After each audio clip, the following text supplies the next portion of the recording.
ঘরবাড়ি সুন্দর রাখতে কি অনেক টাকা লাগে? একদমই না। মাত্র কয়েকটি ভালো অভ্যাস আর প্রতিদিনের সামান্য পরিশ্রমে আপনার সাধারণ ঘরও হয়ে উঠতে পারে পরিপাটি, সুন্দর আর শান্তির ঠিকানা। আজকের ব্লগে দেখাবো আমি কিভাবে কোনো দামি জিনিস ছাড়াই আমার ঘর গুছিয়ে রাখি, তাই ভিডিওটা শেষ পর্যন্ত অবশ্যই দেখবে। আজকের সকালটা শুরু করছি প্রতিদিনের মতোই। আমার বিশ্বাস, ঘর সুন্দর রাখার জন্য সবসময় দামি ফার্নিচার বা সাজসজ্জার জিনিসের প্রয়োজন হয় না, বরং ছোট ছোট কিছু অভ্যাসই অনেক বড় পরিবর্তন এনে দেয়। একটা ঘরে সব থেকে বড় সৌন্দর্য হচ্ছে সেই ঘরে একটা বিছানাটা যদি একটু গোছানো থাকে, ঘরের জিনিসপত্রগুলো যে যার জায়গায় ঠিকঠাক যদি থাকে, এতে ঘর দেখতে অনেক সুন্দর লাগে আর কাজের সময়ও কিছু খুঁজে পেতে অসুবিধা হয় না। রান্নাঘরের কাজ শেষ হওয়ার সঙ্গে সঙ্গেই একদম সমস্তটা পরিষ্কার পরিচ্ছন্ন, মানে যখনকার কাজ ঠিক তখনই কিন্তু করে ফেলতে হয়। কোনো কাজ পরে করব এইটা ভেবে যদি ফেলে রাখা যায়, জায়গাটাও বাজে লাগে আর সেই কাজটা আর ভালোভাবে কমপ্লিট করা হয় না। অনেকে ভাবেন সুন্দর ঘর মানেই অনেক খরচ, কিন্তু আমার অভিজ্ঞতায় পরিচ্ছন্নতা, নিয়ম আর যত্ন, এই তিনটে একটি ঘরকে সত্যিকারের সুন্দর করে তোলে। ধীরে ধীরে আমি আমার স্বপ্নের সংসারটা নিজের মতো করে গুছিয়ে তুলছি। হয়তো সব কিছু একদিনে সম্ভব না, কিন্তু প্রতিদিন একটু একটু করে এগিয়ে গেলে একসময় অনেক বড় পরিবর্তন চোখে পড়ে। তোমাদের কাছেও আমি জানতে চাই, ঘর পরিষ্কার ও গোছানো রাখার সবচেয়ে ভালো অভ্যাস কোনটি? কমেন্টে অবশ্যই জানিও। যদি ভিডিওটি ভালো লাগে তাহলে লাইক দিয়ে চ্যানেলটি সাবস্ক্রাইব করে পাশে থাকা বেল আইকনটি অন করে দিও। চলো, অনেক কথা অনেক গল্প হবে, তার আগে নিজের পরিচয়টা দিয়ে দিই। নমস্কার, কেমন আছো সবাই? আশা করছি সবাই খুব ভালো আছো। আমরাও বেশ ভালো আছি। আমি সুমি। আজকে আমার আরও একটি নতুন ব্লগে তোমাদের অনেক অনেক স্বাগত জানাই। কালকে আমরা ঘুরতে গিয়েছিলাম, তোমরা অনেকে জানো তো কালকে কি হয়েছে। বাড়ি এসেছিলাম রাত্রি 8:30টার সময়। বাড়ি এসে খাওয়া দাওয়া করতে আরও অনেক কিছু কাজ ছিল। রাত্রের খাবার তৈরি করা, ছেলেকে খাওয়ানো, ঘুম পাড়ানো, সব কিছু কমপ্লিট করে রাত্রিতে শুতে যাই, তখন বাজে ঠিক ঘড়ির কাঁটায় 12টা। আর এই 12টার সময় শুয়ে তারপর সকালে ঘুম থেকে উঠতে এত দেরি হয়ে গিয়েছিল আজকে, তোমাদের বলে বোঝাতে পারবো না। যেহেতু ছেলের স্কুলটা ছুটি ছিল আজ, সেই জন্য আরও দেরি হয়ে গিয়েছিল। যখন ছেলের স্কুলটা থাকে, সকালবেলায় ওঠার জন্য একটা চাপ থাকে। আমাকে সকালে উঠতে হবে, ছেলেকে স্কুলে পাঠাতে হবে, আর সেই চাপটা মাথার মধ্যে ছিল না বলেই কিন্তু একটু উঠতে লেট হয়ে গেছে। তোমরা দেখলে আকাশে কেমন ফাটা রোদ হয়েছে, একদম মনে হচ্ছে সমস্ত কিছু যেন পুড়িয়ে দেবে।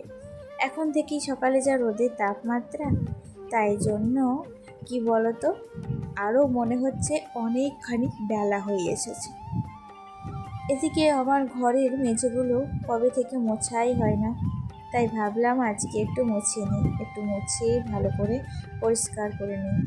আসলে পায়ে পায়ে এত ধুলো হয়ে গেছে, বাইরে পুঁটিগুলো ঘষাঘষি করায় সেই পুঁটির ধুলো পায়ে পায়ে বিছানাতে উঠে পড়ছে। তো সকালবেলায় বিছানার বেড কভারটা আমি চেঞ্জ করে নিয়ে দেখতে পেলে কেচে একদম ছাদে মেলে দিয়ে এসেছি। এখন ঘরের মেঝে দুটো ভালো করে মুছিয়ে নেব, তারপর নিচে রান্নাবান্না চাপাবো। জানো তো, এখন অফিসের কাজ শুধু আমাকে সামলাতে হচ্ছে। একদিকে রান্না বান্না, সংসারের কাজ, ছেলের প্রতি দায়িত্ব, তার উপরে আবার অফিসের কাজ। আমার হাতে এখন বিশেষ এক মুহূর্ত কিন্তু সময় নেই। আর এইটুকু সময়ের মধ্যেও আমি যে কত কষ্ট করে আমার ভিডিও বানাচ্ছি বা আপলোড করছি, সেটা একমাত্র আমিই বুঝছি। তারপরেও যদি আমার ভিডিও একদমই তোমরা না দেখো তাহলে মনে কতখানি দুঃখ হয় বলো তো। আর সেই দুঃখ থেকেই বলছি, তোমরা যারা আমার ভিডিও দেখছো অবশ্যই একটা ছোট্ট লাইক করে দিও। তোমাদের একটা লাইক আমার জন্য অনেক বড় অনুপ্রেরণা। এদিকে দেখো, ঘরটাকে আজকে একবারই মুছলাম জানো, বারবার করে মুছতে গেলে এখন তার সময় নেই, পরে দেখা যাবে। নিচে গিয়ে আবার রান্না বান্নার কাজ আছে। সংসারে তো একটা কাজ না, একটার পর একটা হাজার রকম কাজ লেগেই থাকে। একটা দিক সামলাতে গেলাম, এসে দেখছি আর একটা দিক নোংরা হয়ে পড়ে রয়েছে। এদিকে আমার ছেলে সব খেলাধুলা করে সব খেলনাগুলো খাটের মধ্যে ফেলে রেখেছে দেখছো। ওপরটাকে ভালো করে গুছিয়ে এসে দেখি নিচের অবস্থা একদম খারাপ। বিছানাগুলো ভালো করে পাতা নেই, জড়ো জড়ো হয়ে রয়েছে। আগে ছেলের খেলনাগুলো গুছিয়ে রাখলাম, আবার একটু পরে এসেই আমাকে কিন্তু চাইবে। তখন যদি আমি দিতে না পারি তাহলে তো হলো, কান্নাকাটি আরম্ভ হয়ে যাবে। সেই জন্য ওটা আগে ভালো করে রেখে এখন দেখো বিছানাটাকে একটু ঝাড়াঝুড়ি করে একদম ঠিকঠাক করে নেব আর কি। মানে কি বলো তো, বিছানার চাদরটা যত বাড়ি পরিষ্কার করে টান টান করে পেতে দিই তত বাড়ি কিন্তু বাবু একদম জড়ো জড়ো করে দেয়। আর এখন বেশ দেখছি জানো, আমার কিন্তু সংসারের কাজগুলোর মধ্যে মাঝে কয়েকটা দিন বেশ দেখছিলাম আলাতুনি, একটা ক্লান্তি ভাব আসছিল, কোনো কাজেই এনার্জি পাচ্ছিলাম না।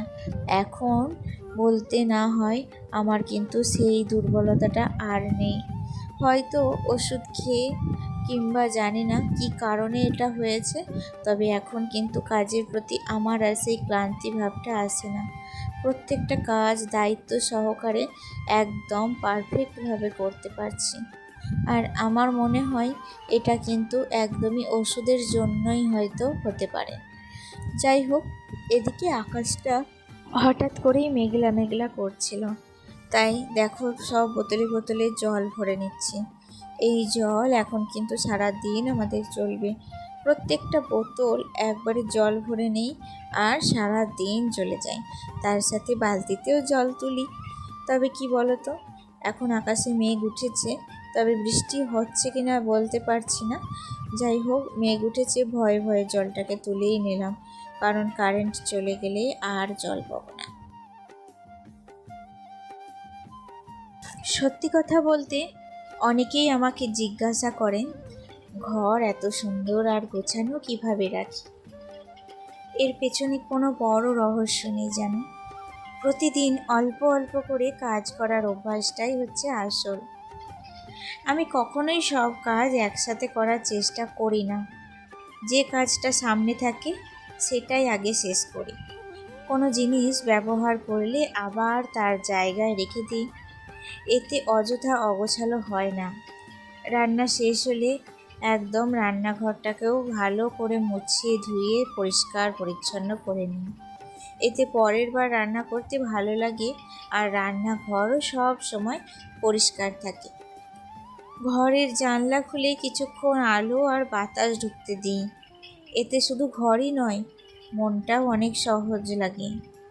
আমি সব সময় বিশ্বাস করি জানো, সংসারকে সুন্দর রাখার জন্য টাকা নয়, দরকার যত্ন, নিয়ম আর ভালোবাসা। প্রতিদিনের ছোট ছোট পরিশ্রম একদিন বড় পরিবর্তন এনে দেয়।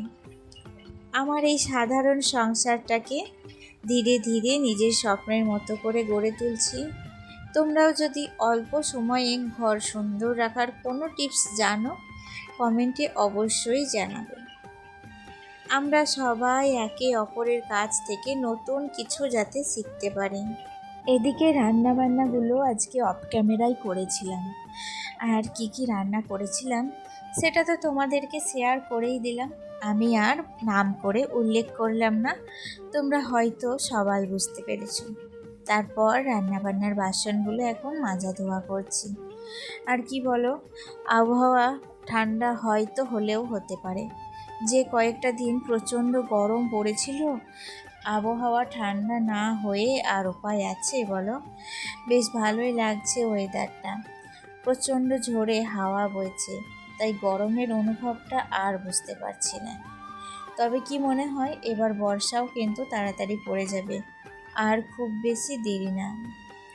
যাই হোক, তারপর গ্যাস ওভেনটা মুছে সমস্ত ঘর বারান্দাগুলোও ভালো করে মুছে নিয়ে তারপর স্নানে যাব।